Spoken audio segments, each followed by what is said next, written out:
राधे राधे। चलिए आज के अध्याय में हम आपको बताएंगे कि अध्यात्म में लीन चेतना वाले व्यक्ति के क्या लक्षण होते हैं, वो कैसे बोलता है तथा उसकी भाषा क्या है, वो किस तरह उठता बैठता चलता है। जिस प्रकार प्रत्येक व्यक्ति के उसकी विशिष्ट स्थिति के अनुसार कुछ लक्षण होते हैं, उसी प्रकार कृष्ण भावना भावित पुरुष का भी विशिष्ट स्वभाव होता है। यथा उसका बोलना, चलना, सोचना आदि। जिस प्रकार धनी पुरुष के कुछ लक्षण होते हैं जिनसे वो धनवान जाना जाता है, जिस तरह रोगी अपने रोग के लक्षणों से रुग्ण जाना जाता है या कि विद्वान अपने गुणों से विद्वान जाना जाता है, उसी तरह कृष्ण की दिव्य चेतना से युक्त व्यक्ति अपने विशिष्ट लक्षणों से जाना जाता है। इन लक्षणों को भगवद गीता से जाना जा सकता है, किंतु सबसे महत्वपूर्ण बात यह है कि कृष्ण भावना भावित व्यक्ति किस तरह बोलता है, क्योंकि वाणी ही किसी मनुष्य का सबसे महत्वपूर्ण गुण है। कहा जाता है कि मूर्ख का पता तब तक नहीं लगता जब तक वो बोलता नहीं है।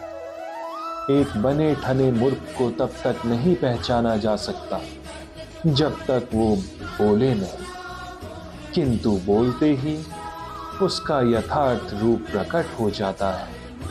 कृष्ण भावना भावित व्यक्ति का सर्व प्रमुख लक्षण ये है कि वो केवल कृष्ण तथा उन्हीं के संबंधित विषयों में बात करता है, फिर तो अन्य लक्षण स्वतः ही प्रकट हो जाते हैं। राधे राधे। भगवान कहते हैं, हे पार्थ, जब मनुष्य मनोधर्म से उत्पन्न होने वाली इंद्रिय तृप्ति की समस्त कामनाओं का परित्याग कर देता है और जब इस तरह से विशुद्ध हुआ उसका मन आत्मा में संतोष प्राप्त करता है, तो वो विशुद्ध दिव्य चेतना को प्राप्त कहा जाता है।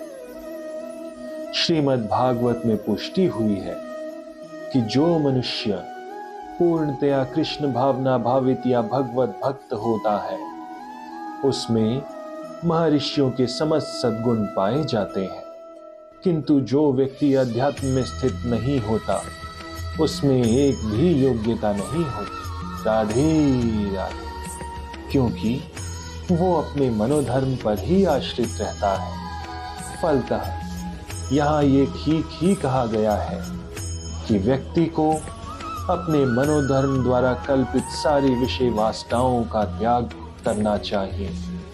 कृत्रिम साधन से इनको रोक पाना संभव नहीं है, किंतु यदि कोई कृष्ण भावनामृत में लगा हो तो उसकी सारी विषय वासनाएं स्वतः बिना किसी प्रकार के दब जाती हैं। अतः मनुष्य को बिना किसी झिझक के कृष्ण भावनामृत में लगना चाहिए, क्योंकि ये भक्ति उसे दिव्य चेतना प्राप्त कराने में सहायक होती है। राधे राधे।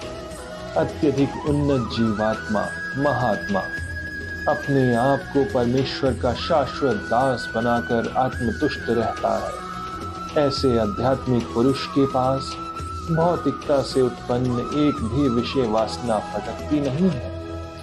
वो अपने को निरंतर भगवान का सेवक मानते हुए सहज रूप में सदैव प्रसन्न रहता है। मिलकर बोलिए, राधे राधे। राधे